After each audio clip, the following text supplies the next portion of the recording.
अगर आप यहाँ नए हैं तो मेरा नाम गुडी है और यह एक ऐसी जगह है जहाँ हम स्पिरिचुअली बढ़ते हैं, समझते हैं कि दुश्मन कैसे काम करता है और उनसे निपटने और उन्हें जीतने के लिए प्रैक्टिकल बाइबल स्ट्रैटेजी सीखते हैं।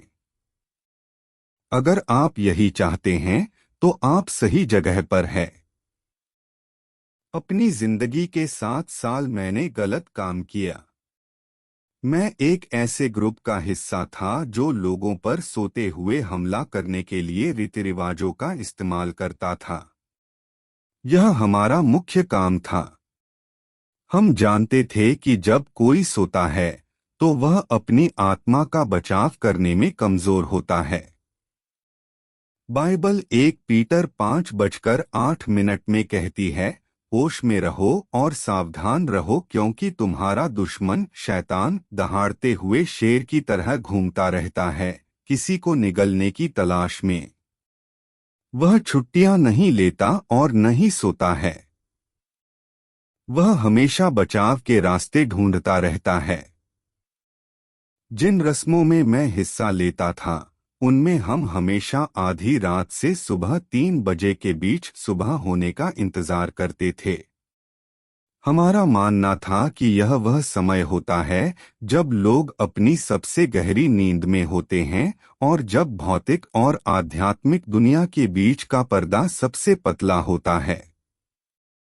हमारा लक्ष्य लोगों के सपनों में तस्वीरें डालना, सोते समय आध्यात्मिक पैक बनाना, ऐसे निशान छोड़ना जिनसे जागने पर डर, भ्रम और यहाँ तक कि बीमारी भी हो।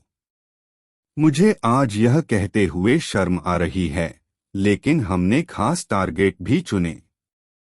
मुख्य रूप से पक्के विश्वास वाले लोग, पादरी, चर्च के नेता और यहाँ तक कि बच्चे भी। हाँ, बच्चे।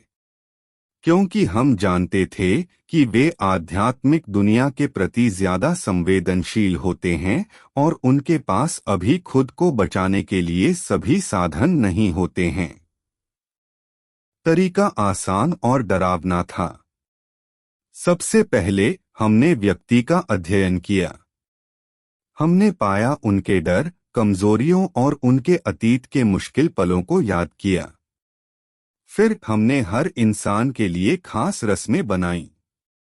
जब भी हो सका हमने उनकी पर्सनल चीजों का इस्तेमाल किया, जैसे कोई फोटो, कपड़े का कोई टुकड़ा या कोई भी ऐसी चीज जो उनसे जुड़ी हो। सबसे बुरी बात यह थी कि हमने नतीजे देखे। लोगों को सोने में दिक्कत होने लगी थी। बच्चे आधी रात को चीखते हुए जाग रहे थे। कपल्स को अजीब सपने आने लगे थे जो उनकी शादी पर असर डाल रहे थे। लगातार बुरे सपनों की वजह से लीडर शांति और कॉन्फिडेंस खो रहे थे। यह सब हमारी तरफ की जीत के तौर पर देखा जा रहा था। हर परेशान इंसान, मुश्किल में फंसा हर परिवार, हर कमजोर लीडर। हमें लगा कि हम एक जंग जीत रहे हैं। लेकिन फिर मेरे साथ कुछ हुआ, कुछ ऐसा जिसने सब कुछ बदल दिया। मुझ पर उन्हीं आत्माओं ने हमला करना शुरू कर दिया जिनकी मैं सेवा करता था। वही तरीके जो मैं दूसरों के खिलाफ इस्तेमाल करता था, वे मेरे खिलाफ हो गए। रात दर रात मुझे तकलीफ होती थी। मैं अब सो नहीं पाता था। मुझे अपनी आंखें बंद करने में भी डर लगता था। तभी मुझे एहसास हुआ कि मैं लड़ाई में गलत तरफ था, कि मैं ताकतवर नहीं था। मैं बस एक डिस्पोजेबल टूल था। और जब मैं उनके मकसद को पूरा नहीं कर पाया तो मुझे छोड़ दिया गया। उस सबसे निचले पॉइंट पर अपनी जिंदगी में मैंने जीसस के बारे में एक अलग तरीके से सुना। किसी धर्म के तौर पर नहीं, बल्कि एक असली इंसान के तौर पर जो मुझे उस तकलीफ से बचा सकता था। बेचैनी में मैंने उसे पुकारा। इसके बाद जो हुआ उसे किसी ऐसे इंसान को समझाना मुश्किल है जिसने कभी ऐसा कुछ महसूस न किया हो। ऐसा लगा जैसे मेरी रूह के हर अंधेरे कोने में रोशनी आ गई हो। मैं घंटों रोया। मुझे लगा जैसे मुझ पर से एक बहुत बड़ा बोझ उतर गया हो। और सालों में पहली बार मैं शांति से सोया। कोई रस्म नहीं, कोई झूठी सुरक्षा नहीं, कोई डर नहीं। बस मैं और ईश्वर की मौजूदगी मुझे प्यार के कंबल की तरह ढक रही थी। आज मैं यहाँ न सिर्फ अपनी गवाही शेयर करने आया हूँ, बल्कि उन लोगों को चेतावनी देने और मदद करने भी आया हूँ जो शायद ऐसी चीजों से गुजर रहे हैं जिन्हें आप समझ नहीं पा रहे हैं। अगले चैप्टर्स में मैं ठीक ठीक समझाऊंगा कि सपनों में ये हमले कैसे होते हैं, और इससे भी जरूरी बात, आप जीसस के दिए गए अधिकार का इस्तेमाल करके खुद को कैसे बचा सकते हैं। यह कोई डरावनी कहानी नहीं है। यह एक वेकअप कॉल है। क्या आपने कभी सोचा है कि हम अपनी जिंदगी का लगभग 1/3 हिस्सा सोने में क्यों बिताते हैं? नींद सिर्फ शरीर के लिए आराम नहीं है। यह उससे कहीं ज्यादा है। जब हम सोते हैं, हमारी आत्मा एक्टिव रहती है। ऐसा लगता है जैसे स्पिरिचुअल दुनिया का कोई दरवाजा खुल गया हो। बाइबल में हम इसके कई उदाहरण देखते हैं। जोसेफ को सपनों में वार्निंग मिली। डैनियल ने रात में दिखने वाले विजन का मतलब बताया। यहाँ तक कि खुद जीसस भी सुरक्षित रहे क्योंकि एक एंजल जोसेफ को सपने में दिखा। प्रॉब्लम यह है कि यह खुला दरवाजा दोनों तरफ से काम करता है। जैसे ईश्वर हमसे सपनों के जरिए बात कर सकते हैं, वैसे ही दुश्मन भी इस चैनल का इस्तेमाल करने की कोशिश करता है। जिस ग्रुप में मैं था, वहां इस जानकारी का बहुत बुरा इस्तेमाल हुआ। हमने लोगों के सोने के पैटर्न को स्टडी किया। हम जानते थे कि सुबह 1 से 3 बजे के बीच नींद सबसे गहरी होती है। शरीर पूरी तरह से रिलैक्स होता है, लेकिन दिमाग बहुत एक्टिव होता है। इसी समय हमने सबसे पावरफुल रिचुअल किए। हमने काली मोमबत्तियां जलाईं, सिंबल बनाए, मंत्र पढ़े, और सबसे बुरी बात, हर तरह के अटैक के लिए खास आत्माओं को बुलाया। कुछ को मौत के बुरे सपने दिखाने के लिए चुना गया था, दूसरों को धोखे के सपने दिखाने के लिए जो परिवारों को खत्म कर देंगे। सबसे खतरनाक वे थे जो झूठी सलाह और गाइडेंस देने के लिए रोशनी के एंजल्स का भेष बदलते थे। आप सोच रहे होंगे, लेकिन वे तो सिर्फ सपने थे, है ना? एक बार तुम जाग गए तो सब खत्म हो गया। यह ठीक वही धोखा है जिस पर दुश्मन तुम्हें यकीन दिलाना चाहता है। सच तो यह है कि स्पिरिचुअल दुनिया में जो होता है, उसका असर फिजिकल दुनिया पर भी पड़ता है। एक बुरा सपना सिर्फ एक सपना नहीं होता जब उसे गलत इरादे से बोया गया हो। यह एक बीज की तरह है जो तुम्हारे जागने के बाद भी बढ़ता रहता है। मैं तुम्हें एक आसान सा उदाहरण देता हूं। एक इंसान बार बार गिरने या मरने का सपना देखता है। हफ्तों तक एक ही सपना देखने के बाद उन्हें सोने से डर लगने लगता है। उन्हें नींद न आने की बीमारी हो जाती है। नींद की कमी उनकी फिजिकल हेल्थ, उनके काम, उनके मूड और उनके रिश्तों पर असर डालती है। बिना एहसास के उनकी पूरी जिंदगी किसी ऐसी चीज से प्रभावित हो रही है जो बस एक सपने में शुरू हुई थी। क्रिश्चियन लीडर्स के मामले में हमले और भी स्ट्रेटेजिकली थे। हमने निराशा, मिनिस्ट्री में फेलियर या लालच के सपने भी दिखाए। मकसद था कि जब वे जागें तो उन्हें लगे कि वे वचन का प्रचार करने के लायक नहीं, थके हुए या निराश हैं। कपल्स के लिए सपनों में हमले अविश्वास पैदा करने के लिए होते थे। एक पति या पत्नी बार बार धोखा देने का सपना देखता था और वह इमेज उनके दिमाग में बैठ जाती थी। असल जिंदगी में कोई सबूत न होने पर भी अविश्वास बढ़ता, बहस होती। यह सब सपनों में शुरू हुआ। बच्चे खास टारगेट थे और मुझे याद करके दुख होता है। हम जानते थे कि वे स्पिरिचुअली ज्यादा सेंसिटिव होते हैं। एक बड़े के लिए बुरे सपने को जागने पर सही ठहराया जा सकता है। एक बच्चे के लिए यह सालों तक रहने वाला डर पैदा कर सकता है। कितने बड़ों के फोबिया बचपन के बुरे सपने से शुरू हुए। सबसे डरावनी बात यह थी कि लोग इन संकेतों को कैसे नजरअंदाज करते थे। डॉक्टरों ने नींद की गोलियां दी। साइकोलॉजिस्ट ने कहा कि यह सिर्फ स्ट्रेस था। पादरियों ने उन्हें ज्यादा प्रार्थना करने के लिए कहा, लेकिन कुछ ही समझ पाए कि जब वे सो रहे थे तो असली लड़ाई चल रही थी। हमने जो सबसे असरदार तरीका इस्तेमाल किया वह था सीरियल ड्रीम। यह सिर्फ एक बुरा सपना नहीं था, बल्कि उनका एक सिलसिला था। रात दर रात किसी हॉरर स्टोरी के चैप्टर की तरह हर विक्टिम के लिए पर्सनलाइज्ड। व्यक्ति को डर लगने लगा कि अगली रात क्या होगा। डर 24 घंटे लगातार बना रहता था। एक और तरीका था जिसे हम नाइट टाइम टचिंग कहते थे। सपने के दौरान व्यक्ति को अपने शरीर को कुछ छूटा हुआ महसूस होता था।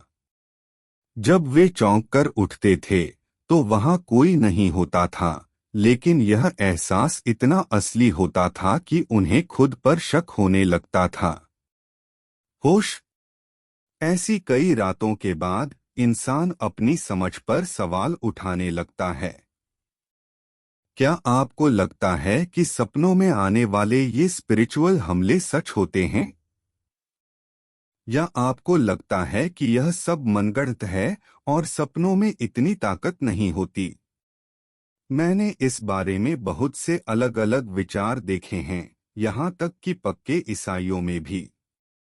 आज बहुत से ईसाई बिना सुरक्षा के सोते हैं क्योंकि उन्हें इसके बारे में सिखाया नहीं गया है।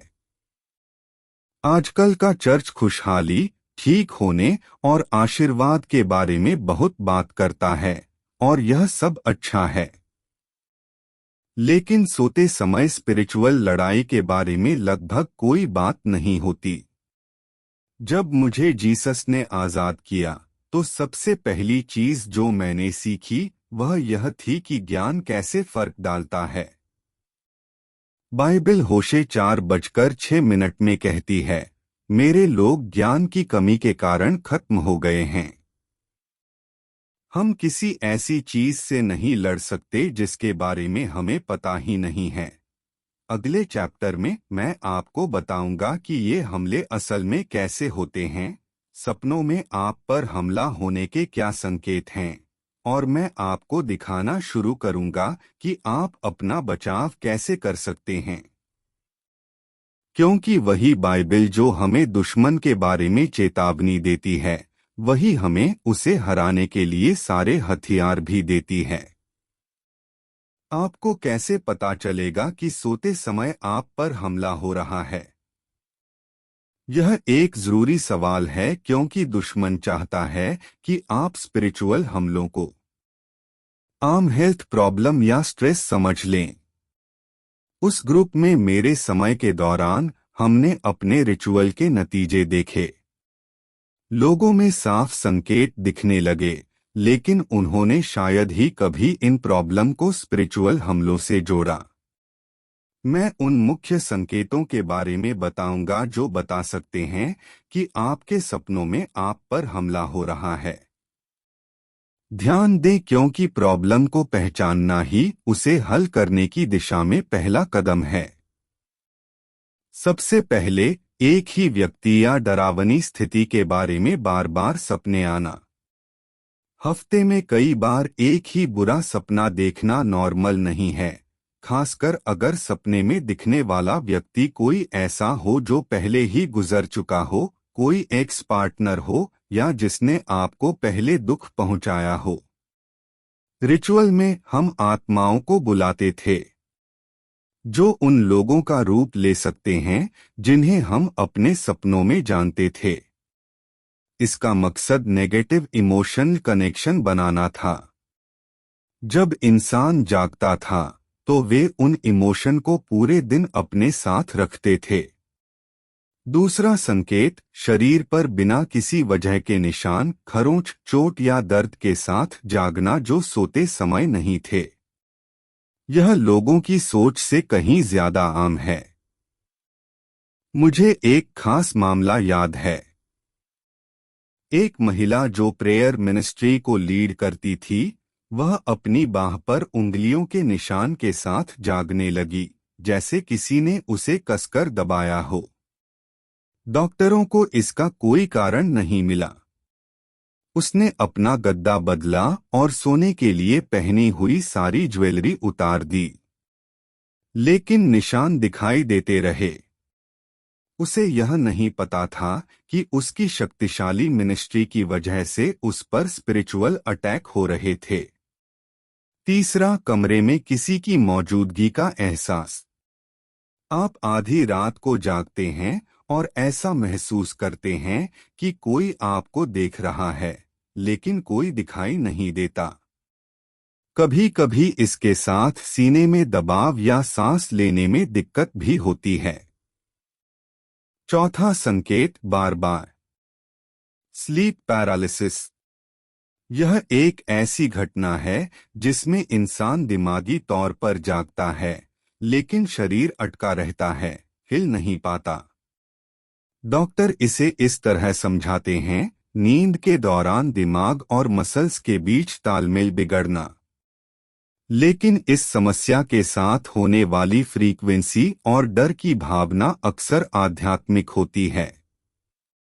पांचवां, अनजान लोगों या चीजों के साथ सेक्सुअल सपने आना। यह एक बहुत ही आम तरह का अटैक है। दुश्मन जानता है कि ईश्वर के प्लान में सेक्सुअलिटी पवित्र है। सपनों के जरिए इसे खराब करना एक पुरानी स्ट्रेटेजी है। जिस ग्रुप में मैं था, उसमें हमने इस तरह के अटैक के लिए खास रिचुअल बनाए थे। मकसद दो थे, सुपरनैचुरल सेक्सुअल अनुभवों की लत लगाना और साथ ही गिल्ट और शर्म महसूस कराना जिससे इंसान ईश्वर से दूर हो जाए। छठा, 8 या उससे ज्यादा घंटे सोने के बाद भी जागने पर बहुत ज्यादा थकान, जैसे रात में किसी चीज ने आपकी एनर्जी खत्म कर दी हो। आप एनर्जेटिक महसूस करते हुए बिस्तर पर जाते हैं और बिना किसी फिजिकल वजह के थके हुए उठते हैं। सातवां, परेशान करने वाले सपनों के बाद शुरू होने वाले बिहेवियर या पर्सनैलिटी में बदलाव। बच्चे जो अचानक गुस्सैल हो जाते हैं।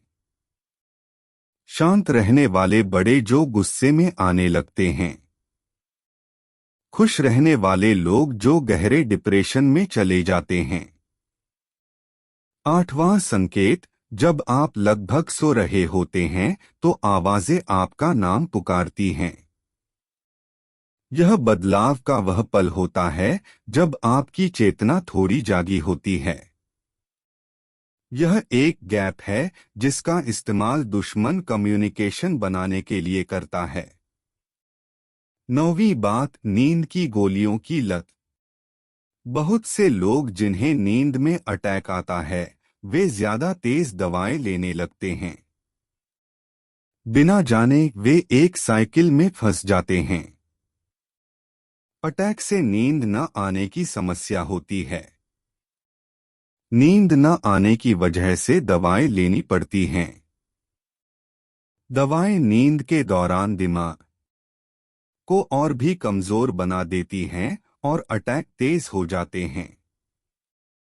और आखिर में 10वीं निशानी, ईश्वर पर से भरोसा उठना या उन्हें छोड़ देने का एहसास, जो नींद में कुछ समय की दिक्कत के बाद शुरू होता है।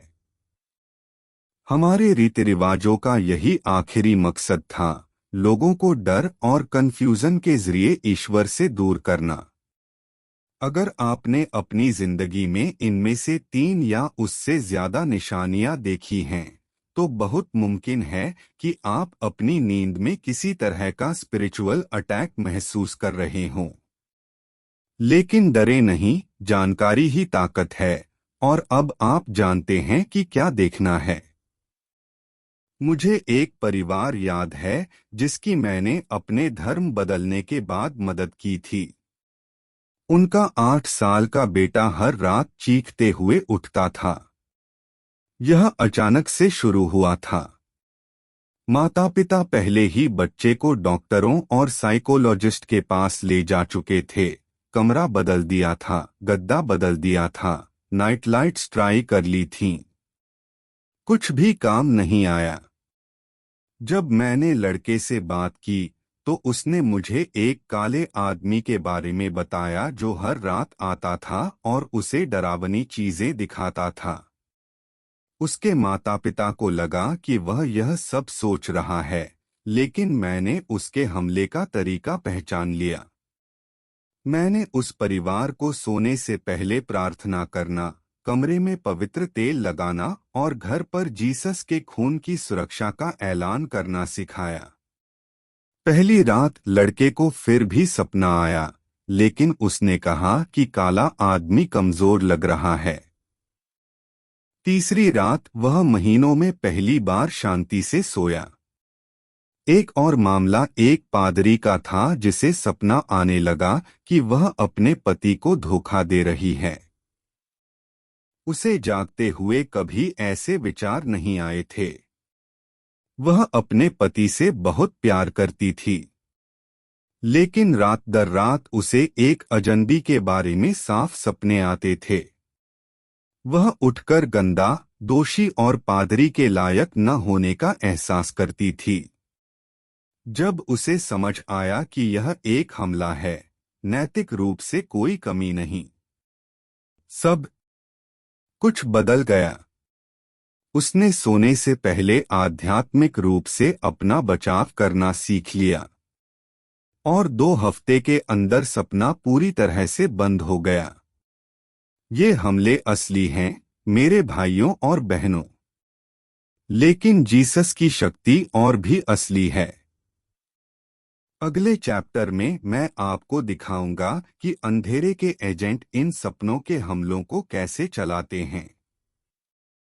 और फिर ज्यादातर जरूरी बात यह है कि आप क्राइस्ट जीसस में पहले से मौजूद अधिकार का इस्तेमाल करके अपना पूरी तरह से बचाव कैसे कर सकते हैं। अब जब आप संकेतों को जान गए हैं, तो आइए समझते हैं कि ये सपनों के हमले असल में कैसे काम करते हैं। मैं पूरी तरह से खुलकर बात करूंगा। जिस ग्रुप में मैं था, हमने सपनों की दुनिया के बारे में बहुत कुछ पढ़ा। यह सिर्फ कोई भी जानकारी नहीं थी।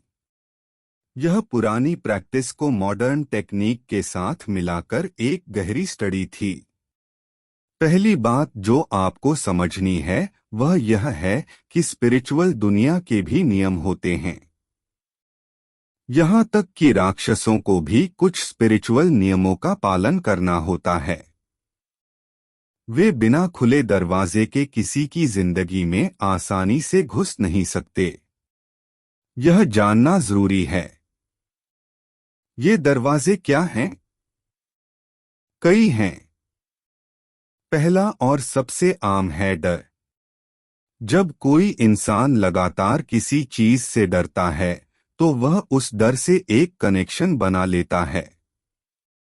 यह ऐसा है जैसे वह स्पिरिचुअल दुनिया को यह कहते हुए एक सिग्नल भेज रहा हो, मैं हर समय इसके बारे में सोच रहा हूँ। डर उस चीज के लिए एक मैग्नेट की तरह है जिससे डर लगता है। मैंने ऐसे कई मामले देखे हैं जहां लोग स्पिरिचुअली अटैक होने से इतने डरे हुए थे कि यही डर उनका रास्ता बन गया। यह एक भयानक बुरा चक्कर है। दूसरा दरवाजा ज्यादा नाजुक, अनसुलझा ट्रॉमा, दर्दनाक होता है। अतीत के ऐसे अनुभव जिन्हें उस व्यक्ति ने कभी पूरी तरह से समझा ही नहीं। यह बुरा बर्ताव, रिजेक्शन, कोई दुर्घटना या कुछ भी हो सकता है जिसने गहरा इमोशन घाव दिया हो। रस्मों में हमने टारगेट व्यक्ति के अतीत का अध्ययन किया। हमने इन ट्रॉमा का पता लगाया और फिर सपनों में हमने ऐसे सीन बनाए जो इन पुराने घावों को कुरेदते थे, उन्हें फिर से खोलते थे। तीसरा दरवाजा है नशा। सिर्फ ड्रग्स या शराब नहीं, बल्कि कोई भी चीज जो किसी व्यक्ति की इच्छा को कंट्रोल करती है। यह वीडियो गेम, पोर्नोग्राफी, खाने या दूसरों की मंजूरी की लत हो सकती है। हर लत आपके स्पिरिचुअल कवच में एक कमजोर जगह बनाती है। नींद के दौरान ये कमजोर जगहें और भी ज्यादा सामने आ जाती हैं। चौथा दरवाजा, और शायद सबसे खतरनाक, जादूटोने के बारे में जिज्ञासा है। जो लोग ओइजा बोर्ड से खेलते हैं, जो सिर्फ मजे के लिए ज्योतिषियों के पास जाते हैं, जो सिर्फ यह देखने के लिए रस्मों में हिस्सा लेते हैं कि यह कैसा होता है, वे अपने सपनों में हमलों के लिए बड़े दरवाजे खोल रहे हैं। मुझे एक जवान औरत याद है जिसे सिरदर्द के लिए हीलर के पास जाने के बाद भयानक बुरे सपने आने लगे थे। जो नुकसान न पहुंचाने वाला लग रहा था, उसने एक स्पिरिचुअल कनेक्शन बनाया जिसे टूटने में महीनों लग गए। पांचवा दरवाजा है पीढ़ियों से मिलने वाले श्राप। ये स्पिरिचुअल समस्याएं हैं जो पीढ़ी दर पीढ़ी चली आ रही हैं। पीढ़ी के लिए एक नेगेटिव विरासत की तरह। जिन परिवारों में पीढ़ी दर पीढ़ी हर कोई एक ही प्रॉब्लम से परेशान रहता है, वे अक्सर सिर्फ इत्तेफाक से कहीं ज्यादा गहरी चीजों का सामना कर रहे होते हैं। अब नींद में अटैक असल में कैसे होते हैं? सबसे पहले, जिसे हम इलाके को मार्क करना कहते हैं।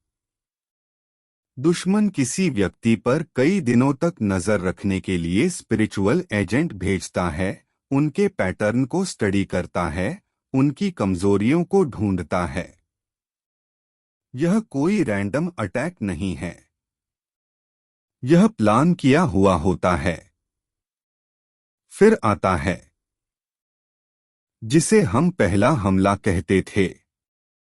यह आमतौर पर एक परेशान करने वाला सपना होता है, लेकिन इतना डरावना नहीं होता कि व्यक्ति मदद मांगे। यह बस एक अजीब सी सनसनी, सपने में कोई अनजान चेहरा या थोड़ी अजीब स्थिति हो सकती है। अगर कोई व्यक्ति इस पहले संकेत को नजरअंदाज करता है, और ज्यादातर लोग ऐसा करते हैं, तो एक रूटीन बन जाता है। परेशान करने वाले सपने एक पैटर्न को फॉलो करते हुए रेगुलर आने लगते हैं। वे हमेशा हफ्ते के एक ही दिन या व्यक्ति की जिंदगी में किसी खास घटना के बाद आ सकते हैं। एक बार यह रूटीन बन जाने के बाद इंटेंसिफिकेशन फेज शुरू होता है।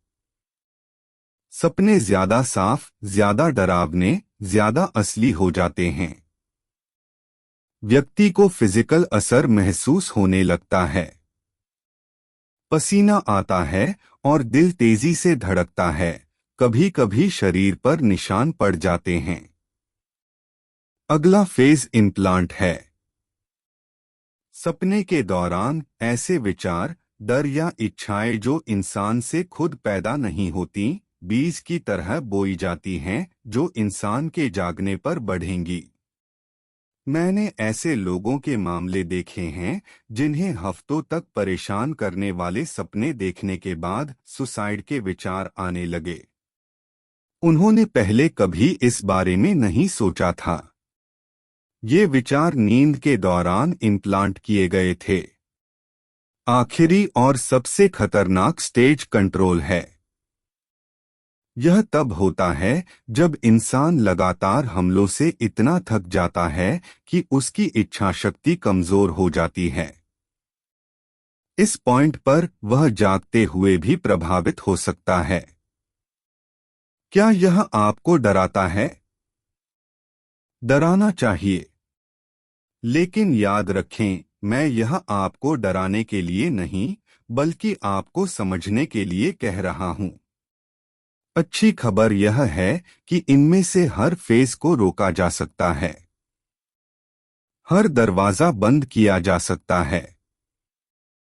हर हमले को हराया जा सकता है। दुश्मन असली है, लेकिन जीसस की शक्ति इससे कहीं ज्यादा बड़ी है। मेरी जिंदगी के सबसे बुरे समय में, जब मैं खुद उन आत्माओं से हमला करने लगा जिनकी मैं सेवा करता था, तो मुझे कुछ ऐसा पता चला जिसने सब कुछ बदल दिया। जीसस का नाम सिर्फ एक नाम नहीं है, यह एक अथॉरिटी है। यह स्पिरिचुअल दुनिया में एक असली शक्ति है। इस नाम से सबसे ताकतवर शैतान भी कांपते हैं।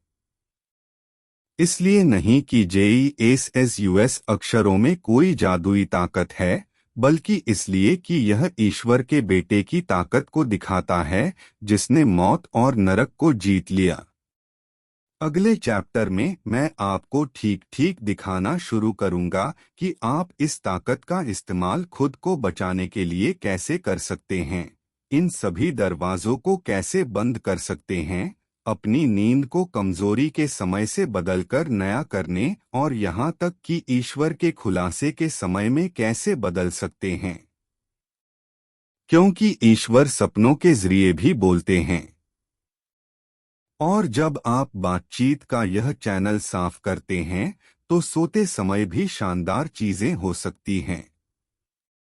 इससे पहले कि मैं बताऊं कि आप खुद को कैसे बचा सकते हैं, मुझे आपको अपने टर्निंग पॉइंट के बारे में बताना होगा। मैं अंधेरे से रोशनी में कैसे आया? क्योंकि मेरी कहानी अभी इससे गुजर रहे किसी भी व्यक्ति को उम्मीद दे सकती है। 7 साल तक मैं उस ग्रुप का हिस्सा था। पहले मुझे लगा कि मुझे ताकत मिल गई है, कि मैं खास हूं, कि मैं ऐसी बातें जानता हूं जो दूसरे नहीं जानते। घमंड ने मुझे पूरी तरह अंधा कर दिया था। समय के साथ मुझे एक पैटर्न नजर आने लगा। जो लोग ग्रुप में सबसे लंबे समय से थे, वे खुश या संतुष्ट नहीं लग रहे थे। उनकी आंखों में खालीपन था। कई लोगों को गंभीर हेल्थ प्रॉब्लम थीं, खासकर मेंटल बीमारी। कुछ ने अपनी जान ले ली। लेकिन जब अटैक मुझ पर आए तो मेरी आंखें खुल गईं। यह धीरे धीरे शुरू हुआ, अजीब सपने जिनमें मैंने अपना फ्यूनरल देखा। फिर जब मैं अकेला होता था तो मुझे आवाजें सुनाई देने लगीं जो मुझसे कह रही थीं कि मैं कमजोर हूं, बेकार हूं, और मुझे सब खत्म कर देना चाहिए। एक रात मैं अपनी गर्दन को दबाने वाले हाथों के एहसास से उठा। मैं सांस नहीं ले पा रहा था। कमरे में कोई दिखाई नहीं दे रहा था, लेकिन प्रेशर असली था। मैंने संघर्ष किया, चीखने की कोशिश की, लेकिन कोई आवाज नहीं निकली। तभी मुझे समझ आया, मैं उन ताकतों का पार्टनर नहीं था। मैं बस एक टूल था और टूल को फेंका जा सकता है। अगले कुछ हफ्तों में अटैक और बिगड़ गए। मैं और सो नहीं पा रहा था। मुझे अपनी आंखें बंद करने में भी डर लग रहा था। मेरा वजन कम हो गया, मेरी नौकरी चली गई, दोस्त छूट गए। मैं धीरे धीरे मर रहा था।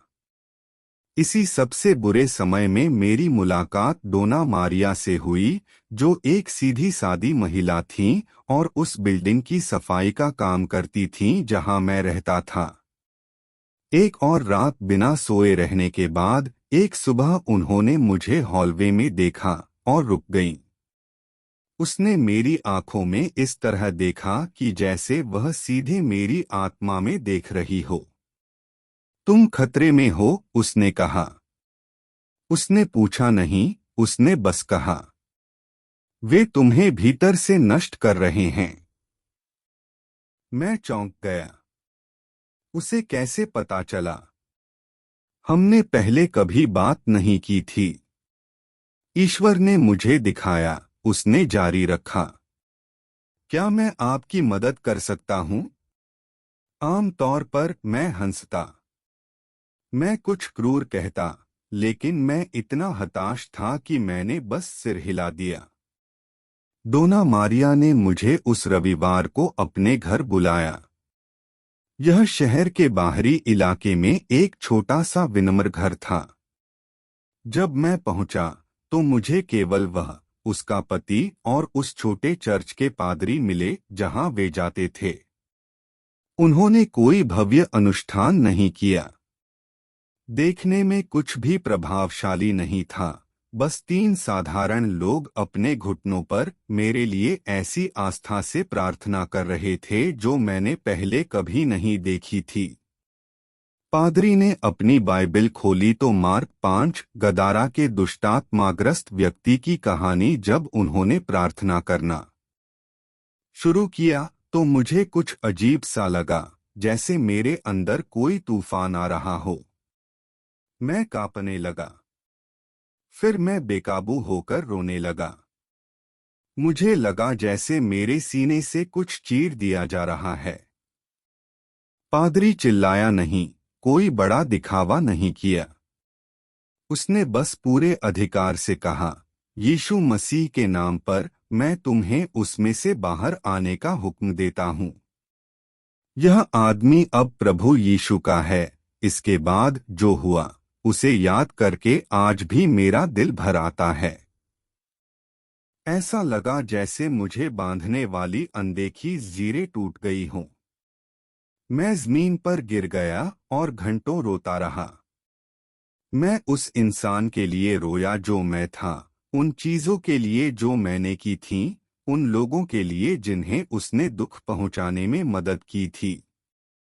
जब मैं आखिरकार शांत हुआ, तो मुझे कुछ ऐसा महसूस हुआ जो मैंने सालों से महसूस नहीं किया था। शांति, इतनी गहरी, इतनी पूरी शांति कि मैं उसे शब्दों में बयां नहीं कर सकता। उस रात मैं डोना मारिया के घर सोया। महीनों में पहली बार मैं बिना डर के सोया। कोई बुरे सपने नहीं, कोई दौरे नहीं, बस एक शांतिपूर्ण, सुकून देने वाली नींद। इसके बाद के दिनों में मैंने जीसस के बारे में और जाना। उस धार्मिक जीसस के बारे में नहीं जिसे मैं थोड़ा बहुत जानता था, बल्कि जीसस के बारे में जो एक असली, जिंदा और ताकतवर इंसान थे। कोई ऐसा जिसने मेरे लिए अपनी जान दे दी, यह जानते हुए भी कि मैंने कितने बुरे काम किए हैं। यह बदलाव आसान नहीं था। अटैक तुरंत बंद नहीं हुए। हफ्तों तक मुझे अपने कमरे में किसी की मौजूदगी महसूस होती रही। मुझे अब भी बुरे सपने आते थे। मुझे अब भी कभी कभी आवाजें सुनाई देती थीं। फर्क यह था कि अब मेरे पास लड़ने के लिए हथियार थे। मैंने जीसस के नाम का इस्तेमाल किसी जादुई शब्द की तरह नहीं, बल्कि असली अधिकार की तरह करना सीखा। मैंने झूठ के खिलाफ ईश्वर के वचन को एक तेज तलवार की तरह इस्तेमाल करना सीखा। पादरी ने मुझे सोने से पहले एक रूटीन बनाना सिखाया। पहले कन्फेशन, किसी भी पाप को मानना, किसी भी कमी को मानना जो दुश्मन को पैर जमाने का मौका दे सकती थी। फिर शुक्रिया, ईश्वर को उनकी सुरक्षा, उनकी कृपा, उनकी माफी के लिए धन्यवाद देना। अगला ऐलान, बाइबिल से सच जोर से बोलना कि मैं क्राइस्ट में कौन था। आखिर में जीसस के खून से अपने मन, अपने शरीर, अपने सपनों को ढकने के लिए कहना। समय के साथ अटैक कम हो गए। बुरे सपने कम होने लगे। आवाजें शांत हो गईं। कमरे में मौजूद लोग गायब हो गए। अपनी रिहाई के 1 साल बाद मैंने एक ऐसा सपना देखा जो मैंने पहले कभी नहीं देखा था।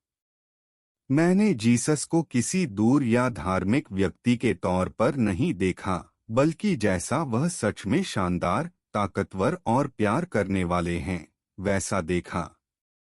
उन्होंने ज्यादा कुछ नहीं कहा। बस उन्हें बता दो कि मेरे कई बच्चे चुपचाप तकलीफ झेल रहे हैं। इसीलिए मैंने अपनी गवाही शेयर करना शुरू किया। पहले डोना मारिया के छोटे से चर्च में, फिर दूसरे चर्चों में, और अब आपके साथ। मैं कोई खास नहीं हूं। मेरे पास कोई ताकत नहीं है। मेरे पास सारे जवाब नहीं हैं। मैं बस एक ऐसी इंसान हूं जो अंधेरे की तरफ थी और रोशनी ने मुझे बचाया है। कोई ऐसा जिसने कैद को जाना है और अब आजादी से जी रहा है। और यह आजादी आपको भी मिल सकती है। आप चाहे किसी भी चीज का सामना कर रहे हों, चाहे हमले कितने भी लंबे समय से चल रहे हों, चाहे आपके खिलाफ ताकतें कितनी भी ताकतवर लगें, जीसस का नाम ज्यादा ताकतवर है। उनका खून ज्यादा ताकतवर है। उनका अधिकार ज्यादा है। अगले चैप्टर में मैं वे प्रैक्टिकल तरीके शेयर करूंगी जो मैंने सीखे हैं। अपने सपनों में होने वाले हमलों से खुद को कैसे बचाएं? अपने बेडरूम को लड़ाई के मैदान से एक सुरक्षित जगह में कैसे बदलें?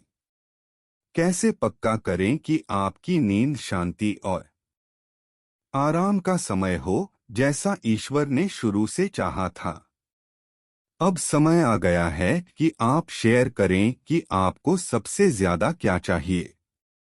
अपने सपनों में इन हमलों से खुद को कैसे बचाएं? मैं आपको practical step by step instruction दूंगा जिसे कोई भी अपना सकता है। सबसे पहले यह समझें, आपके पास क्राइस्ट जीसस में स्पिरिचुअल अधिकार है। इसलिए नहीं कि आप खास या परफेक्ट हैं, बल्कि इसलिए कि जीसस ने आपको वह अधिकार दिया है। ल्यूक 10:19 में जीसस कहते हैं, देखो मैंने तुम्हें सांपों और बिच्छुओं को रौंदने और दुश्मन की सारी ताकत पर काबू पाने का अधिकार दिया है, और कोई भी चीज तुम्हें किसी भी तरह से नुकसान नहीं पहुंचाएगी। यह अधिकार सिर्फ पादरियों या सुपर क्रिश्चियन के लिए नहीं है, यह ईश्वर के हर बच्चे के लिए है। इसमें आप भी शामिल हैं। चलिए आपके बेडरूम से शुरू करते हैं। वह जगह जहां आप सोते हैं। इस जगह को साफ और स्पिरिचुअली पवित्र करने की जरूरत है। सबसे पहले फिजिकल सफाई करें। उन चीजों को हटा दें जिनका नेगेटिव स्पिरिचुअल कनेक्शन हो सकता है। दूसरे धर्मों की चीजें, उन जगहों से यादगार चीजें जहां गैर ईसाई रीति रिवाज होते थे, जादू टोना करने वाले लोगों के तोहफे, यहाँ तक कि कुछ खास तरह की कला या सजावट जो बुरी आध्यात्मिक चीजों को दिखाती हैं। जब मैंने जीसस को अपनाया तो मुझे रीति रिवाजों में इस्तेमाल होने वाली चीजों से भरे डिब्बे फेंकने पड़े। कुछ चीजें असल में कीमती थीं, लेकिन आध्यात्मिक रूप से जहरीली थीं। किसी भी चीज को सिर्फ भावनाओं या भौतिक कीमत के लिए न रखें। आपकी शांति ज्यादा कीमती है। शारीरिक सफाई के बाद आध्यात्मिक सफाई करें। आप यह खुद भी कर सकते हैं। कमरे में घूमें, दीवारों, बिस्तर, फर्नीचर को छुए और कहें, जीसस क्राइस्ट के नाम पर मैं इस जगह को हर बुरे असर से साफ करता हूं। हर आत्मा जो यह नहीं मानती कि जीसस क्राइस्ट प्रभु हैं, अभी चली जाए।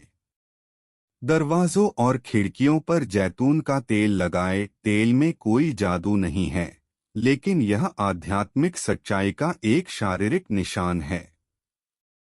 जब आप ऐसा करें तो कहें कि यह दरवाजा जीसस के खून से सी है। यहाँ कोई बुराई नहीं आ सकती। अपने कमरे में एक खुली बाइबल रखें। यह भजन 91 पर हो सकती है, जो खास तौर पर सुरक्षा के बारे में बताता है। ईश्वर के वचन में असली आध्यात्मिक शक्ति है। अब सोने से पहले के रूटीन पर चलते हैं। ये आसान लेकिन असरदार स्टेप्स हैं। पहला, कन्फेशन। अपने दिन को देखने के लिए कुछ मिनट निकालें। क्या कोई पाप था? क्या आपके मन में कोई नेगेटिव विचार थे? क्या आपने दुश्मन के लिए कोई दरवाजा खोला था? इसे ईश्वर के सामने सच्चे दिल से कन्फेशन करें। जॉन 1:9 वादा करता है, अगर हम अपने पापों को मान लें तो वह भरोसेमंद और नेक है और हमारे पापों को माफ करेगा और हमें सभी गलत कामों से साफ करेगा। दूसरा, माफी। ऐसे किसी भी व्यक्ति के बारे में सोचें जिसने हाल ही में या पहले आपको दुख पहुंचाया हो। उस व्यक्ति को माफी दें। गुस्सा स्पिरिचुअल अटैक का सबसे बड़ा रास्ता है। तीसरा, शुक्रिया। उस दिन हुई कम से कम 3 खास चीजों के लिए ईश्वर का शुक्रिया अदा करें। शुक्रिया एक स्पिरिचुअल माहौल बनाता है जो अंधेरे को दूर भगाता है। चौथा, स्पिरिचुअल कवरिंग। कुछ इस तरह प्रार्थना करें, हे स्वर्ग के पिता, मैं अपने मन, शरीर और आत्मा को यीशु के कीमती खून से ढकता हूँ। आज रात कोई सपना, नजारा या दुश्मन का हमला मुझ तक न पहुँचे। आपके फरिश्ते मेरे चारों ओर डेरा डालें और यीशु के नाम पर मेरी रक्षा करें। आमीन। पांचवा, अधिकार की घोषणा। जोर से बोलो, मैं यीशु मसीह का हूँ।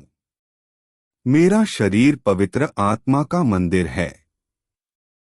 मेरा मन परमेश्वर की शांति से सुरक्षित है। दुश्मन की सारी ताकत पर मेरा अधिकार है। मेरे खिलाफ बनाया गया कोई भी हथियार कामयाब नहीं होगा। इन बातों को जोर से कहने से फर्क पड़ता है। आत्मा की दुनिया में आपके बोले गए शब्दों में ताकत होती है। अब अगर यह सब करने के बाद भी आपकी नींद में कोई हमला होता है, तो आपको यह जानना होगा कि सपने के बीच में कैसे रिएक्ट करना है। यह अजीब लग सकता है, लेकिन सोते समय भी अपने मन को हमले को पहचानने के लिए ट्रेन करना मुमकिन है। इसे ल्यूसिड ड्रीमिंग कहते हैं। जब आपको पता हो कि आप सपना देख रहे हैं, तो सोने से पहले खुद से कहें, अगर मेरे सपने में कुछ नेगेटिव या डरावना दिखाई देता है, तो मैं उसे पहचान लूंगा। इसे हमला समझें और पूरे अधिकार के साथ जवाब दें।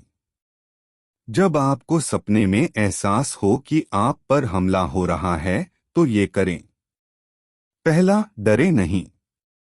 डर हमले को बढ़ाता है। दूसरा, सपने में कहें, मैं इस हमले को मानता हूं। जीसस क्राइस्ट के नाम पर मैं तुम्हें अभी रुकने और मेरे सपने से बाहर निकलने का आदेश देता हूं। सोते समय ऐसा करना नामुमकिन लग सकता है, लेकिन हमारी आत्माओं को ट्रेन किया जा सकता है। जिन कई लोगों के साथ मैंने यह शेयर किया है, उन्होंने बताया है कि वे कुछ कोशिशों के बाद ऐसा कर पाए। अगर आप हमले के बीच में सीने में दबाव महसूस करते हुए, कमरे में किसी की मौजूदगी महसूस करते हुए या किसी बुरे सपने के बाद जागते हैं, तो घबराएं नहीं। दुश्मन यही चाहता है। इसके बजाय अगर हो सके तो अपने बिस्तर पर बैठ जाएं। जोर से कहें, जीसस क्राइस्ट के नाम पर मैं हर बुरी आत्मा को आदेश देता हूं कि वह अभी इस जगह से चली जाए। जीसस का नाम दोहराएं। कोई भजन या गाना गाए जो जीसस के खून के बारे में हो। तब तक गाते रहें जब तक आपको शांति वापस न आ जाए। ज्यादा गंभीर और लगातार मामलों में मदद मांगने में हिचकिचाए नहीं। इसमें कोई शर्म की बात नहीं है। एक समझदार पादरी या आध्यात्मिक लीडर की तलाश करें जो छुटकारा पाने को समझता हो। कभी कभी हमें ईसाई समुदाय की ताकत की जरूरत होती है। क्या मैंने जो कुछ भी बताया है वह काम करता है? बिल्कुल। मैंने इन आसान तरीकों का इस्तेमाल करके सैकड़ों लोगों को आजाद होते देखा है। इसलिए नहीं कि शब्द जादू हैं या मेरे पास कोई खास शक्ति है, बल्कि इसलिए कि हम बस वही इस्तेमाल कर रहे हैं जो यीशु ने हमें पहले ही दिया है, दुश्मन की सारी ताकत पर अधिकार। क्या आपको लगता है कि यह मुमकिन है कि बिना किसी खास ट्रेनिंग वाला कोई आम इंसान सिर्फ यीशु के नाम और इन आसान तरीकों का इस्तेमाल करके इन आध्यात्मिक हमलों पर सच में जीत हासिल कर सके? या आपको लगता है कि इनसे निपटने के लिए मुश्किल रस्मों और खास तोहफों वाले लोगों की जरूरत है? यह एक ऐसा सवाल है जो आज कई ईसाइयों को बांटता है।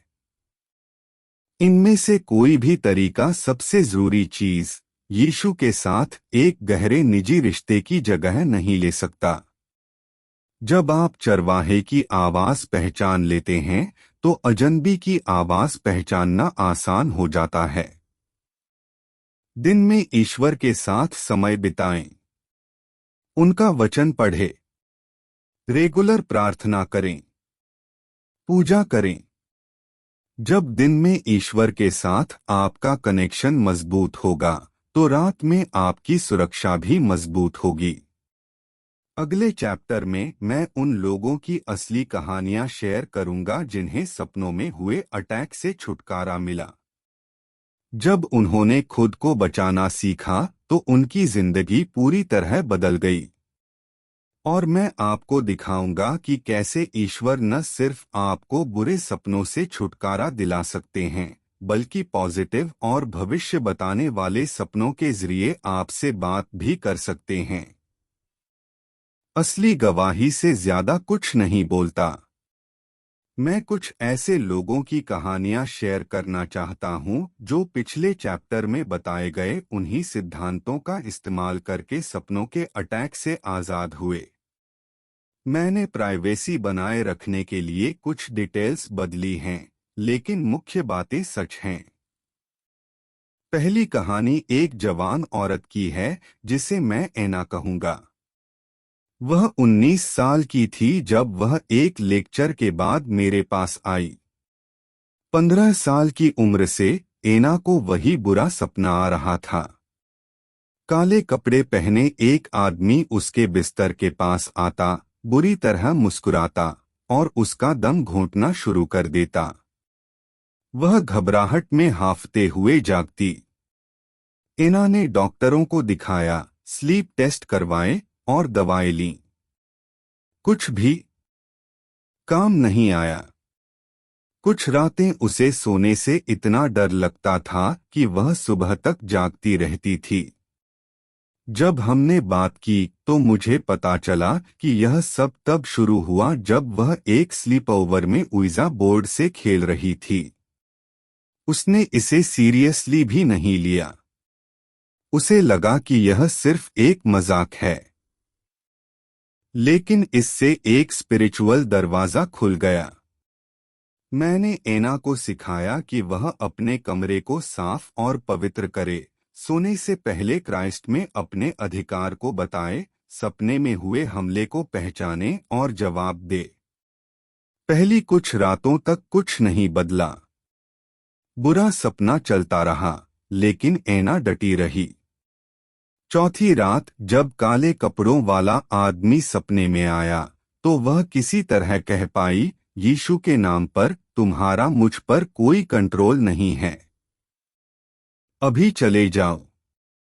4 साल में पहली बार वह आदमी पीछे हटा। अगली रात वह फिर से दिखाई दिया, लेकिन ज्यादा दूर, जैसे पास नहीं आ पा रहा हो। छठी रात सपना पूरी तरह बदल गया। एना ने सपना देखा कि उसके कमरे में एक तेज रोशनी भर गई है और वह शांति से सो गई। आज 2 साल बाद एना पूरी तरह से आजाद है। न सिर्फ बुरे सपने आना बंद हो गए हैं, बल्कि उसे अच्छे सपने भी आने लगे हैं, अपनी जिंदगी को दिशा देने वाले सपने। दूसरी कहानी एक पादरी के बारे में है, जिसे मैं जॉन कहूंगा। वह एक अच्छा चर्च चलाता था, लेकिन उसे अजीब सपने आने लगे। उसे सपना आता कि वह उपदेश दे रहा है और अचानक उसकी आवाज चली जाती है। या उसे सपना आता कि वह बाइबल पढ़ रहा है और पन्ने खाली हो जाते हैं। इन सपनों ने उसकी मिनिस्ट्री पर असर डालना शुरू कर दिया। उसका कॉन्फिडेंस खत्म हो गया। उसे पलपिट में जाने से डर लगने लगा। उसकी उपदेश, जो कभी दमदार थी, कमजोर और अनिश्चित हो गई। जब हमने बात की तो मैंने तुरंत पहचान लिया कि उसकी मिनिस्ट्री पर एक स्पिरिचुअल हमला हो रहा है। इन ताकतों को पता था कि अगर वे उसके सपनों पर असर डाल सकती हैं, तो वे ईश्वर के लिए उसके काम पर भी असर डालेंगी। मैंने पादरी जोन को न सिर्फ अपने घर, बल्कि अपने चर्च ऑफिस को भी स्पिरिचुअली साफ करने को कहा। मैंने उसे उस प्लेटफॉर्म पर तेल लगाने को भी कहा जहां वह उपदेश देती थी। मैंने उसे सोने से पहले स्पिरिचुअल अटैक से बचने के लिए प्रार्थना का एक खास समय निकालने को भी कहा। बदलाव तेजी से हुआ। 2 हफ्तों के अंदर बुरे सपने आना बंद हो गए। उनकी जगह जीत, स्पिरिचुअल फसल, भेड़ों के बचाए जाने के सपने आने लगे। पास्टर जोन की मिनिस्ट्री फिर से शुरू हो गई है। आज वह दूसरे लीडर्स को सिखाता है कि सपनों में स्पिरिचुअल अटैक से खुद को कैसे बचाएं। तीसरी कहानी एक पूरे परिवार के बारे में है। माता पिता, 2 टीनेज बेटे और एक 6 साल की लड़की।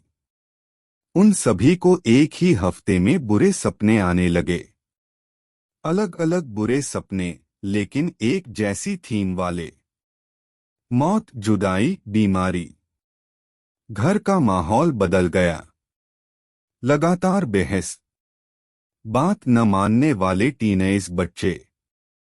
जो लड़की कभी खुश रहती थी, वह अब अपने कमरे में अकेले रहने से भी डरती थी। जब मैं उस घर में गया, तो मुझे एक बहुत ज्यादा स्पिरिचुअल दबाव महसूस हुआ। हमारी बातचीत के दौरान मुझे पता चला कि यह सब तब शुरू हुआ जब उन्होंने एक फ्ली मार्केट से कुछ एंटीक चीजें खरीदी।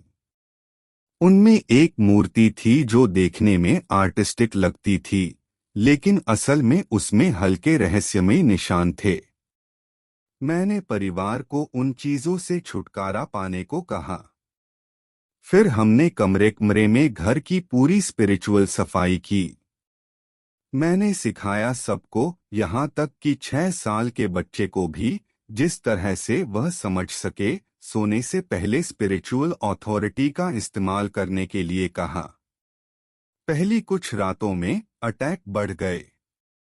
ऐसा लग रहा था जैसे ये ताकतें कंट्रोल खोने से गुस्से में थीं। लेकिन परिवार डटा रहा। उन्होंने साथ में प्रार्थना की। उन्होंने साथ में ऐलान किया। उन्होंने साथ में विरोध किया। 2 हफ्ते बाद बुरे सपने पूरी तरह से बंद हो गए। घर का माहौल बदल गया। शांति लौट आई। रिश्ते ठीक हो गए। आज उस परिवार के चर्च में एक प्रेयर मिनिस्ट्री है, जो ऐसी ही समस्याओं का सामना कर रहे दूसरे परिवारों की मदद कर रही है। चौथी कहानी शायद सबसे चौंकाने वाली है। एक 45 साल का आदमी जिसे मैं पेड्रो कहूंगा, निराशा में मेरे पास आया। 1 साल से ज्यादा समय से वह हर रात बिस्तर पर अपने बगल में एक औरत को लेटा हुआ महसूस करके जाग रहा था, जबकि वह अकेला रहता था। कभी कभी उसे उसका टच भी महसूस होता था। पेड्रो पहले ही साइकेट्रिस्ट को दिखा चुका था, तेज दवाएं ले चुका था और यहाँ तक कि घर बदलने के बारे में भी सोच रहा था। कुछ भी काम नहीं आया। जैसे जैसे हम बात करते गए, मुझे पता चला कि यह सब तब शुरू हुआ जब उसका एक औरत के साथ रिलेशनशिप था जो कुछ तरह की जादू टोने की प्रैक्टिस करती थी। जब रिलेशनशिप खत्म हुआ तो उसने धमकी दी कि उसे कभी पता नहीं चलेगा। शांति। यह स्पिरिचुअल हैरेसमेंट का एक क्लासिक मामला था। मैंने पेड्रो को समझाया कि हमें इस औरत से सारे स्पिरिचुअल रिश्ते और उसके किए हुए किसी भी समझौते को खत्म करने की जरूरत है। मैंने उसे कहा कि वह फॉर्मली किसी भी स्पिरिचुअल कनेक्शन को छोड़ दे, अपने घर और खासकर अपने बेडरूम को पवित्र करे, सोने से पहले प्रोटेक्टिव रूटीन को फॉलो करे और अगर अटैक दोबारा हुआ तो अधिकार के साथ रिएक्ट करे। पहली कुछ रातें मुश्किल थीं। अटैक जारी रहे, लेकिन पेड्रो डटा रहा। एक हफ्ते बाद उसने इमोशनल होकर मुझे फोन किया। 1 साल से ज्यादा समय में पहली बार वह बिना किसी रुकावट के उस परेशान करने वाली मौजूदगी को महसूस किए बिना पूरी रात सोया। 3 महीने बाद पेड्रो पूरी तरह से आजाद हो गया। वह चर्च जाने लगा, बैप्टाइज हुआ और आज स्पिरिचुअल लड़ाइयों का सामना कर रहे दूसरे आदमियों की मदद करता है। ये सैकड़ों कहानियों में से सिर्फ 4 हैं जो मैंने देखी हैं। असली लोग जिन्होंने असली अटैक झेले और असली आजादी पाई। इन सभी कहानियों में क्या कॉमन है? लगन। इनमें से कोई भी व्यक्ति अपनी पहली कोशिश में आजाद नहीं हुआ। उन सभी को विरोध का सामना करना पड़ा। उन सभी को शक के पल आए, लेकिन वे लड़ते रहे। और यही मैं चाहता हूं कि आप समझो। छुटकारा हमेशा तुरंत नहीं मिलता। कभी कभी यह एक प्रोसेस होता है, एक लड़ाई जो कई दिनों या हफ्तों तक चल सकती है। लेकिन अगर तुम ईश्वर के दिए हुए रूहानी हथियारों का इस्तेमाल करते रहोगे तो जीत जरूर मिलेगी। अगले चैप्टर में मैं तुम्हें दिखाऊंगा कि कैसे ईश्वर तुम्हारे सपनों को लड़ाई के मैदान से बदलकर ईश्वर के खुलासे की जगह बना सकते हैं। कैसे वह तुमसे पॉजिटिव और भविष्य बताने वाले सपनों के जरिए बात कर सकते हैं, तुम्हारी जिंदगी को गाइड कर सकते हैं, तुम्हारे अतीत से ठीक कर सकते हैं और तुम्हारा मकसद भी बता सकते हैं।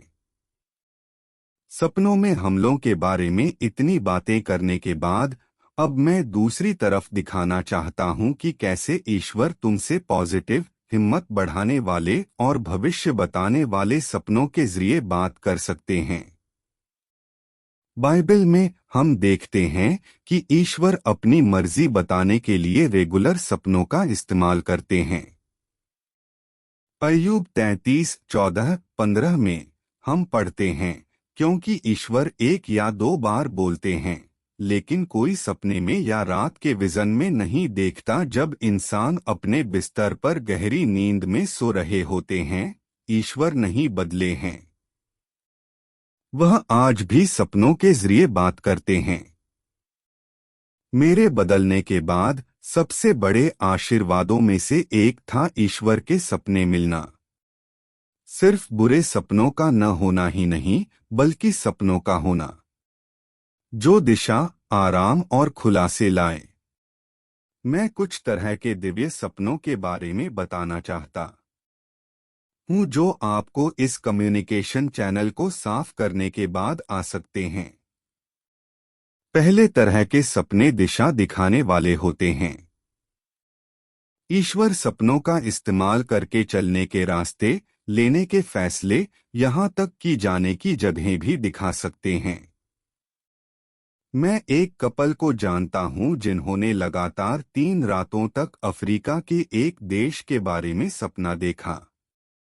उन्होंने कभी मिशनरी बनने के बारे में नहीं सोचा था, लेकिन वे सपने इतने साफ थे कि उन्होंने इसके बारे में प्रार्थना करने का फैसला किया। आज वे उस देश में 5 साल से सेवा कर रहे हैं। दूसरे तरह के सपने चेतावनी देने वाले होते हैं। जैसे ईश्वर ने जोसेफ को सपने में मैरी और जीसस के साथ मिस्र भाग जाने की चेतावनी दी थी, वैसे ही वह आज भी सपनों में चेतावनी देते हैं। हमारे चर्च की एक बहन ने सपना देखा कि उसका टीनेज बेटा पानी के पास खतरे में है। उसने सपने को गंभीरता से लिया और अपने बेटे से बात की, जिसने माना कि वह उस वीकेंड दोस्तों के साथ एक खतरनाक डैम पर जाने का प्लान बना रहा था। दिव्य चेतावनी ने एक संभावित हादसे को टाल दिया। तीसरे तरह के सपने अंदरूनी इलाज के होते हैं। बहुत से लोग गहरे इमोशन घाव लिए होते हैं, कभी कभी इतने दर्दनाक कि कॉन्शस मन उन्हें रोक देता है। ईश्वर इन घावों को धीरे से ऊपर लाने के लिए सपनों का इस्तेमाल कर सकते हैं। ऐसे माहौल में जहां उनकी इलाज करने वाली मौजूदगी जाहिर हो। जिस जवान औरत को मैंने सलाह दी, उसे दाढ़ी वाले आदमियों से अजीब सा डर लगता था। एक सपने में ईश्वर ने उसे एक याद दिखाई जो उसने दबा रखी थी। बचपन में एक दाढ़ी वाले आदमी ने उसके साथ बुरा बर्ताव किया था, लेकिन उसी सपने में उसने जीसस को उस घायल बच्चे को गले लगाते हुए देखा। वह रोते हुए उठी, लेकिन उसे एक ऐसी आज़ादी महसूस हुई जो उसने पहले कभी महसूस नहीं की थी। जो डर उसे सालों से सता रहा था, वह गायब हो गया। चौथे टाइप के सपने भविष्य बताने वाले होते हैं। ये कुछ ऐसा बताते हैं जो अभी होना बाकी है, डर पैदा करने के लिए नहीं, बल्कि दिल को तैयार करने के लिए। पुराने नियम में जोसेफ ने अपने भविष्य के बारे में भविष्य बताने वाले सपने देखे थे, भले ही उस समय उन्हें उनका मतलब पूरी तरह से समझ नहीं आया था। हमारे चर्च की एक बहन ने एक अनजान आदमी के बारे में 3 बार सपना देखा। सपने में उसने एक आवाज सुनी, यह तुम्हारा होने वाला पति है। 6 महीने बाद वह उस आदमी से ठीक वैसी ही मिली जैसा उसने सपने में देखा था। आज वे शादीशुदा हैं और मिनिस्ट्री में साथ काम करते हैं। 5वें टाइप के सपने बीच बचाव वाले होते हैं। कभी कभी ईश्वर हमारे सपनों में ऐसे लोगों को लाते हैं जिन्हें प्रार्थना की जरूरत होती है, ऐसी स्थितियां जिनमें आध्यात्मिक मदद की जरूरत होती है। मेरे एक पादरी दोस्त ने चर्च के एक सदस्य के बारे में सपना देखा था जिसे उसने हफ्तों से नहीं देखा था। सपने में वह व्यक्ति अंधेरे से घिरा हुआ। जागने पर उसे उनके लिए प्रार्थना करने का बोझ महसूस हुआ। बाद में उसे पता चला कि वह व्यक्ति उसी रात आत्महत्या के बारे में सोच रहा था। सपने की वजह से हुई दुआ से एक जान बचाने में मदद मिली। 6ठे टाइप के सपने ईश्वर के साथ करीबी के होते हैं। ये सबसे कीमती पल होते हैं जब हम सपने में ईश्वर की मौजूदगी को इतनी साफ तौर पर महसूस करते हैं कि यह अनुभव जागने के बाद भी जारी रहता है। मुझे ऐसे सपने आए हैं जहां मुझे ईश्वर के प्यार से इस तरह घिरा हुआ महसूस हुआ जिसे मैं बता नहीं सकता। मैं खुशी के आंसुओं के साथ उठा और मुझे इस बात का नया यकीन हुआ कि मैंने पहले जो कुछ भी किया है उसके बावजूद वह मुझसे कितना प्यार करते हैं। हम कैसे पता लगा सकते हैं कि कोई सपना ईश्वर की तरफ से हमारे अपने सबकॉन्शियस मन से आता है या यह कोई स्पिरिचुअल हमला है? इसके कुछ सुराग हैं। ईश्वर के सपने शांति लाते हैं, भले ही उनमें सुधार शामिल हो। इसके उलट स्पिरिचुअल हमले डर, कंफ्यूजन और बुराई छोड़ते हैं।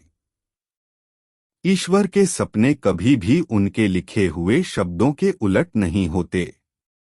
अगर कोई सपना आपको कुछ ऐसा करने के लिए उकसाता है जो बाइबल के खिलाफ है, तो चाहे वह कितना भी स्पिरिचुअल क्यों न लगे, वह ईश्वर की तरफ से नहीं है।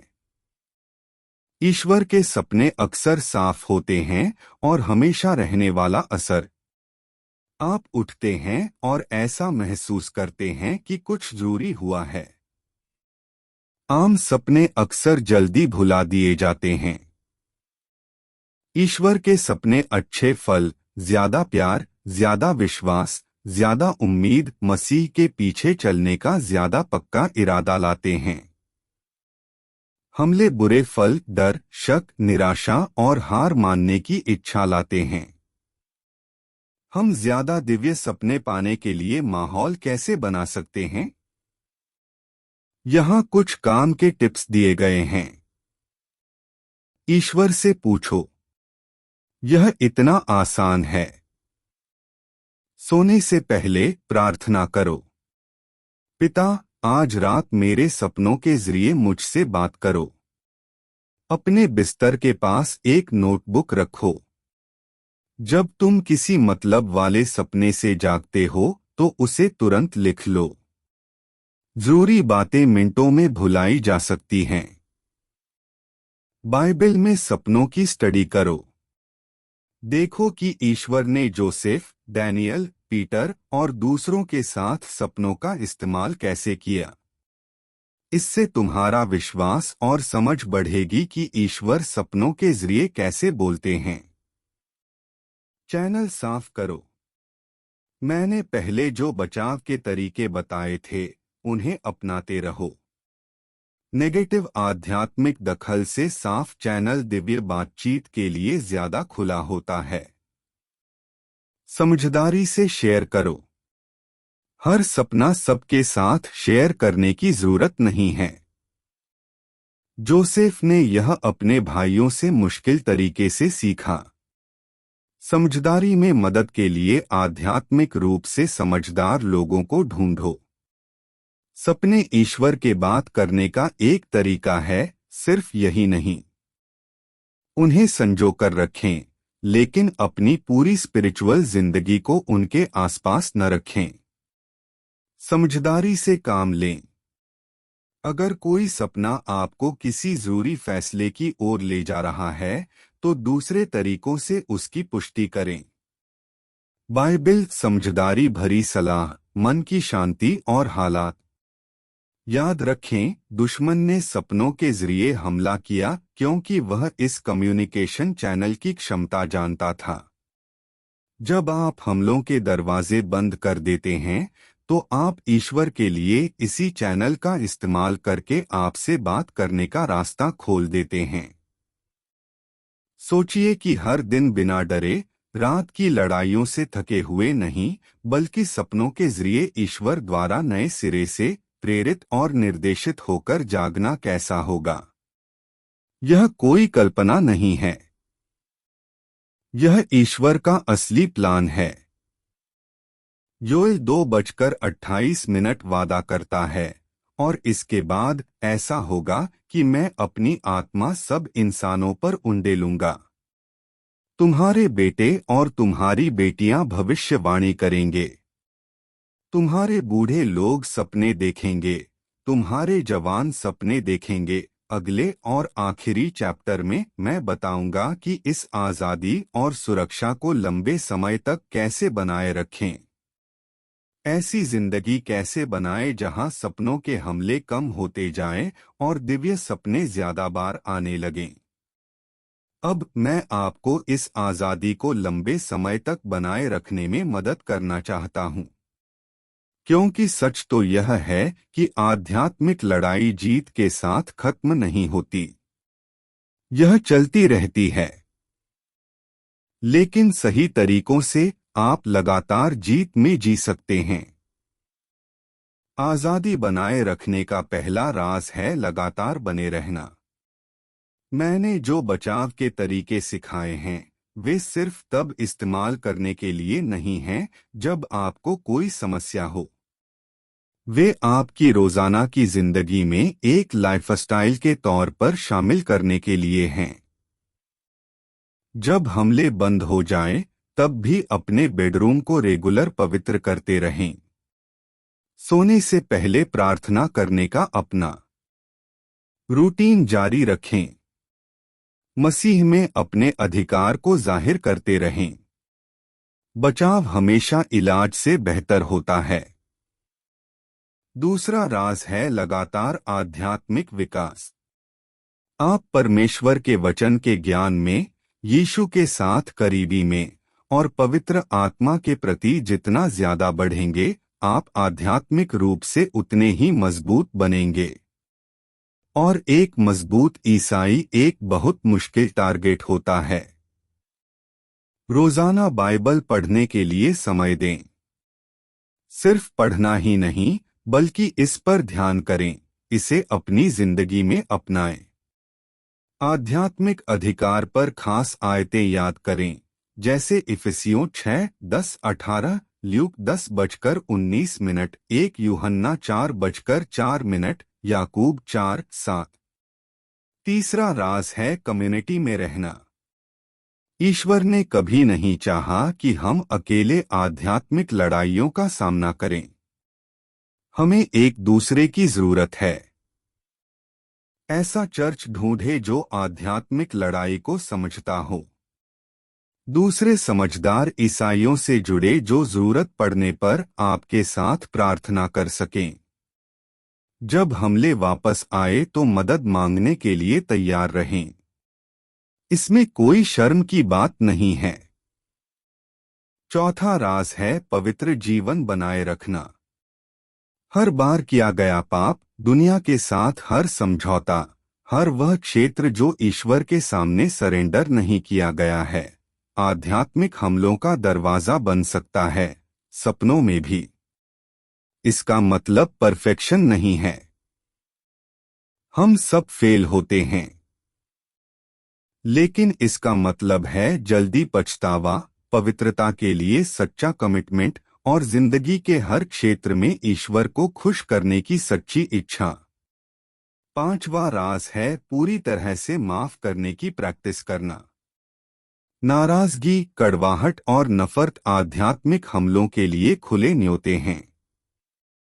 यीशु बहुत साफ थे। अगर हम माफ नहीं करते हैं दूसरों को, हमें माफ नहीं किया जाएगा।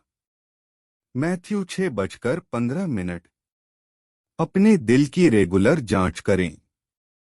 क्या कोई ऐसा है जिसे आपने पूरी तरह से माफ नहीं किया है? भले ही वह इंसान इसके लायक न हो, भले ही दर्द बहुत गहरा हो, माफ करना चुने, उनके लिए नहीं बल्कि अपनी आजादी के लिए। छठा राज है तारीफ और शुक्रगुजारी में बने रहना। तारीफ में रूहानी ताकत होती है। जब आप मुश्किलों के बीच भी ईश्वर की तारीफ करते हैं तो आप ऐसा माहौल बनाते हैं जहां दुश्मन आजादी से काम नहीं कर सकता। अपने बेडरूम में पूजा का म्यूजिक रखें। सोने से पहले गाएं। ईश्वर की महानता का ऐलान करें। उनके आशीर्वाद के लिए धन्यवाद दें। रूहानी लड़ाई में तारीफ एक ताकतवर हथियार है। सातवां राज है अपने मन पर नजर रखना। आप दिन में अपने मन को जो खिलाते हैं उसका असर रात में आपके सपनों पर पड़ता है। हॉरर फिल्में, कुछ म्यूजिक, रहस्यमयी किताबें, यहाँ तक कि बहुत ज्यादा नेगेटिव खबरें भी रात में होने वाली गड़बड़ियों का दरवाजा खोल सकती हैं। फिलिप्पियों 4:8 हमें एक परफेक्ट फिल्टर देता है। आखिर में भाइयों, जो कुछ भी सच है, जो कुछ भी इज्जतदार है, जो कुछ भी सही है, जो कुछ भी पवित्र है, जो कुछ भी प्यारा है, जो कुछ भी तारीफ के काबिल है, अगर वहाँ किसी भी बेहतरीन चीज में अगर तारीफ के लायक कुछ है तो इन बातों के बारे में सोचें। आठवां राज है चेतावनी के संकेतों को जल्दी पहचानना। तब तक इंतजार न करें जब तक आप पूरी तरह से किसी बड़े हमले में न पड़ जाएं। पहले संकेतों के प्रति अलर्ट रहें। एक अकेला परेशान करने वाला सपना, नींद न आने की एक अनजानी रात, बेडरूम में एक अजीब सी सनसनी। जब आप ये संकेत देखें तो तुरंत रिएक्ट करें। अपने स्पिरिचुअल डिफेंस को मजबूत करें। जरूरत हो तो प्रार्थना करके मदद मांगें। आप जितनी जल्दी किसी हमले का जवाब देंगे, उसे रोकना उतना ही आसान होगा। नौवां राज है स्पिरिचुअल दुनिया के बारे में एक बैलेंस्ड नजरिया बनाए रखना। दो बराबर खतरनाक एक्सट्रीम हैं। स्पिरिचुअल लड़ाई की असलियत को पूरी तरह से नजरअंदाज करना या हर चीज में शैतान देखना। दुश्मन असली है और उसके हमले असली हैं। लेकिन जो तुम में है वह उससे बड़ा है जो दुनिया में है। पहला जॉन 4:4। अलर्ट रहें लेकिन पैरानॉइड न हो। लड़ाई के बारे में जागरूक रहें लेकिन उस जीत पर भरोसा रखें जो जीसस ने क्रॉस पर पहले ही गारंटी दे दी है। 10वां और सबसे जरूरी राज है अपनी नजर जीसस पर रखें, दुश्मन पर नहीं। आप दुश्मन को जितना ज्यादा स्टडी करेंगे, उसे उतनी ही ज्यादा ताकत मिलेगी। आप जीसस के बारे में जितना ज्यादा सोचेंगे, आप उतने ही ज्यादा उनके जैसे बनेंगे और आप उतना ही ज्यादा स्पिरिचुअल अधिकार दिखाएंगे। हिब्रू 12:2 हमें हिम्मत देता है कि हम अपनी नजरें जीसस पर टिकाएं, जो हमारे विश्वास के पायनियर और परफेक्ट करने वाले हैं। आजादी की जिंदगी का यही सबसे बड़ा राज है। लड़ाई को कम और उस पर ज्यादा ध्यान देना जिसने पहले ही जंग जीत ली है। अंधेरे से रोशनी की मेरी यात्रा मेरे छुटकारा पाने के दिन खत्म नहीं हुई। यह हर दिन, हर चुनाव, हर लड़ाई के साथ जारी रहती है। कुछ पल ऐसे भी आए जब सब कुछ वापस आ गया, कुछ कमजोरी के, कुछ शक के। लेकिन ईश्वर की कृपा हमेशा काफी थी। आज मुझे सपनों में अटैक बहुत कम आते हैं। जब वे आते हैं तो मुझे ठीक ठीक पता होता है कि कैसे रिस्पॉन्ड करना है और जीत जल्दी मिलती है। इससे भी ज्यादा मैंने अद्भुत दिव्य सपने, साफ गाइडेंस और ईश्वर के साथ करीबी के पल महसूस किए हैं जिनके बारे में मैंने कभी सोचा भी नहीं था। और आप भी यह महसूस कर सकते हैं। इससे कोई फर्क नहीं पड़ता कि आप कितने समय से सपनों के अटैक से परेशान हैं। इससे कोई फर्क नहीं पड़ता कि वे कितने तेज थे। इससे कोई फर्क नहीं पड़ता कि आपने बिना कामयाबी के दूसरे तरीके आजमाए हैं। जीसस क्राइस्ट कल, आज और हमेशा एक जैसे हैं। इब्रानियों 13:8। वही ताकत जिसने मुझे आजाद किया, वह तुम्हारे लिए भी है। वही अधिकार जिसका मैं इस्तेमाल करता हूं, वह क्राइस्ट में तुम्हारा है। वही शांति जिसका मैं मजा लेता हूं, तुम्हारा इंतजार कर रही है। आज से शुरू करो। मैंने जो सिद्धांत बताए हैं, उन्हें अपना। मुश्किल लगने पर भी डटे रहो और न सिर्फ अपने सपनों में बल्कि अपनी पूरी स्पिरिचुअल जिंदगी में बदलाव देखने के लिए तैयार रहो।